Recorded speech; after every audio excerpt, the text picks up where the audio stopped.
In CIST 2531, Chapter 10, we're going to look at how to enhance and retouch images. A couple things we'll look at is looking at applying curve adjustments using the clone stamp tools. We will explore content aware features and also how to retouch an image with the healing brush tools. So we'll start off talking about the curves adjustment. We see the image of a man on the screen, how he's in black and white.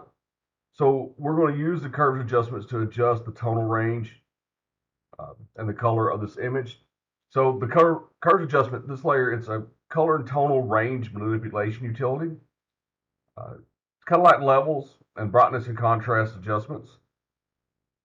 Now this is one of the most nuanced and powerful options for manipulating the range of an image, because it does offer you a lot of precise settings you can use. Now with curves, you can have up to 14 different points through an image, image's total range that you can adjust. You can also target specific ranges on the grayscale. So we'll see that we'll start with adding a adjustment layer for curves. So we'll come down to this and we'll choose to add a new curves adjustment layer. And you'll see that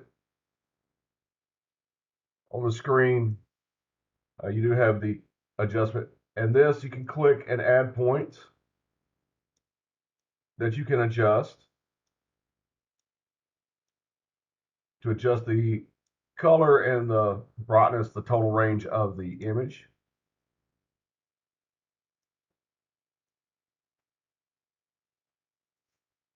Now, when you add your curves, you'll see that when you adjust the curve, you can barely see through here. There is a intersection line that represents the image before any adjustments were made to the curve. And then the differences between those represent the modification that's been made. When the curve is above that intersection line, the range of the tone of the image has been brightened, and when it goes below it, the range has been darkened.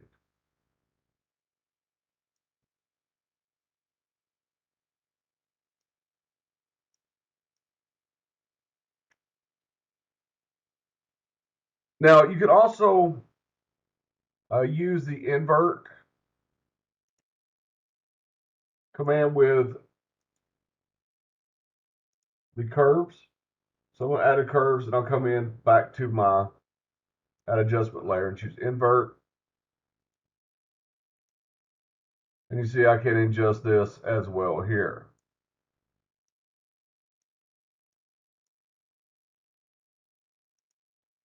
Now I can also use curves, the curves adjustment layer, working with the RGB in the composite curve. Now when I change the RGB curve, it changes all three of them. So we'll look at when I apply a curves level, and when I make adjustments, you see how it changes every single thing. I can come in and use this to specify an individual color. So let's say that with this, I need to adjust just the reds. So I need to change some of these. This is something that you normally do when you need to remove a color cast. A color cast is something that occurs when the camera produces an image in one of the RGB channels that dominates the color balance. So in this case, we might have a little bit too much red. So I'm going to add an adjustment layer of the curves adjustment. And then in this box here, I'm going to choose just to adjust the red.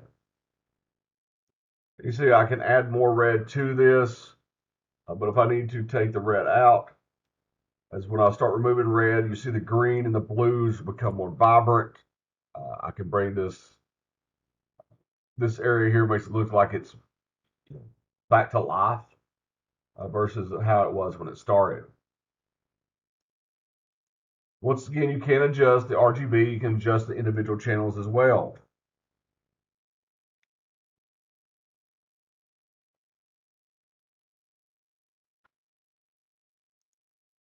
So next we'll talk about the clone stamp. Clone stamp has two modes. You have aligned and non-aligned. When the align mode is checked here, if you stop cloning and start again, the next clone will pick up where you left off and continue to clone. So for example, first to use the clone stamp tool, I'll come select it off my tools.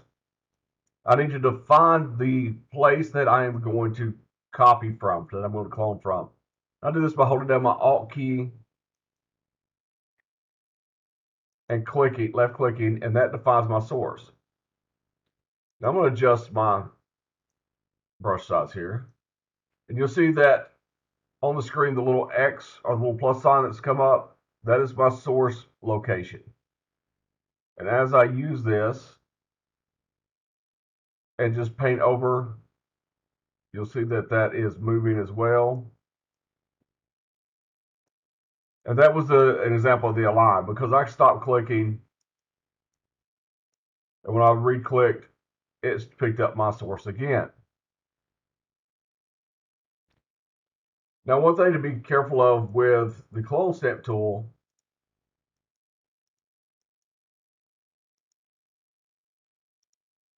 let me just do this, is when you're using the clone stamp tool, be careful with this not to get things that you don't want in there. Once again, I'm going to define my source. As long as I'm going over here, it's fine. You know, I see that it's not getting the eagle. Okay. If I get too close to that eagle when I define my source, and that white cross goes over the eagle, you see I start cloning that source in.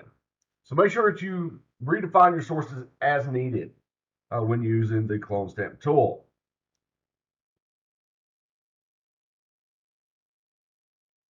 Now the content aware tool, we're going to look at the content aware fill tool. What this does, it fills the selection in a way that's going to mimic or match the areas surrounding the selection. So for example, with the content aware, say I need to remove this duck. I make my selection, go to edit, and choose content aware fill. Photoshop's going to say, okay, this is what it's going to look like. I'm going to click apply. Okay. And I've removed that image. So what it's going to do is it's going to take nearby pixels and fill in the area. Now the content aware move tool, this moves pixels from one location to another. All right, so these pixels that are moved are blended into the surrounding areas of the new location in terms of color, texture, and shading. This tool also performs a content aware fill on the area that's left behind. So the object's moved, the original location is filled in with pixels matching the surrounding area. So we're going to look with this and the content aware scale tool. Now the content aware scale tool, this allows you to distort an image without distorting the critical components of that image. So we see it on the screen, this guy sitting at the beach. We have a big area over here. Now I could, if I went in and went to transform and scale and just drug the middle handle over, see I would need to reposition and I would lose a big part of the image. Same if I went in and just did this with scale and held down the shift key. So now my image is stretched out. So I've lost the proportions of it. So what I can do is I can use the content aware scale, which once again, I'll go to edit and then come down to content aware scale. You see it puts the bounding boxes around my image.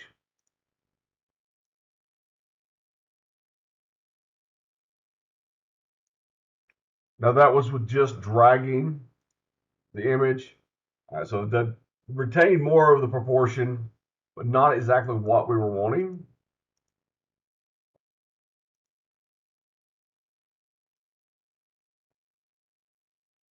So now I've held down the shift key and resize. Now you see it retains proportions. It used the option to fill this, and that's Photoshop. The newer versions of Photoshop, this is becoming more and more powerful to where you don't even really have to go through these steps, depending on the version of Photoshop you're using. We'll also look at the content aware move tool. So we need to move this sandal. We're going to put it next to him. So we come up to our healing brush tool, and you'll hold down the mouse button. You go to the content aware move tool. Now to do this, we're simply going to draw a lasso around the image, click on it, and drag it to the new location. So we're going to put it over here in front of him. We'll commit, and let's deselect. So now we've removed it from this part and moved it to in front of him.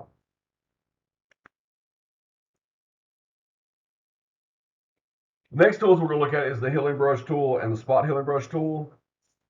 Now the healing brush tool, it's a content aware version of the clone stamp tool. So we'll go back to where we have our move tool. We'll see our healing brush tool. So when you do this for retouching, it blends the clone source with the surrounding areas using a content aware algorithm. So once again, with the healing brush tool, we need to define our area we're taking from. So in this case, we're going to remove some of these blemishes. So I'm going to use the Alt key and click to define my source. And then you can see that when I click, and I can also do a drag with the mouse and just drag it over the areas. I can then clean up some of the blemishes on this face.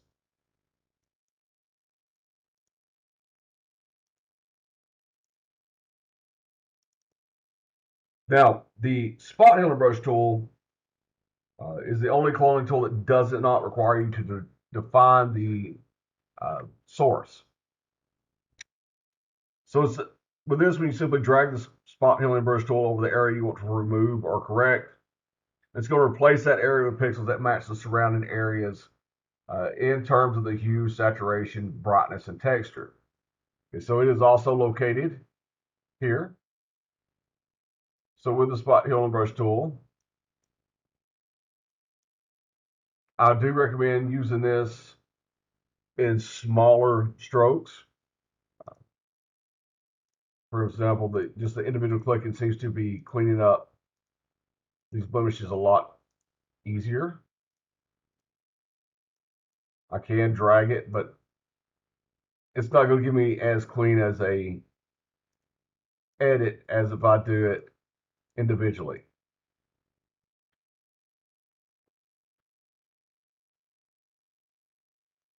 So in chapter 10, we went over applying curves as adjustments and curve adjustment layers, clone stamp tools. We've looked at the content aware features and also how to retouch an image with the healing brush tools.